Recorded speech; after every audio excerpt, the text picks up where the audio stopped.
এই যে আমাদের মেলা, ধর্মরাজ ঠাকুরের মন্দির।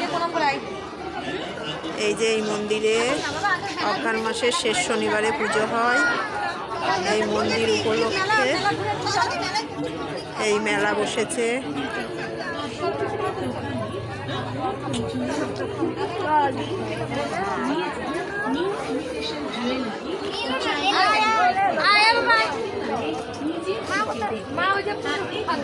জিনিস যাচাই করে নিয়ে যায় অনেক ফল পাচ্ছ 20 টাকা 20 টাকা 20 টাকা। বৌদি কি চিন্তা করছেন? চিন্তা করলে সময় নষ্ট হবে, আর সময় নষ্ট হলে আপনি বাড়ি চলে যাবেন মেলা থেকে, কিন্তু আপনার কেনা হবে না। দারুণ দারুণ কালেকশন সব মেলা বসেছে, মেলার দোকান। মেলায় আগত সকল ক্রেতা সাধারণকে জানাই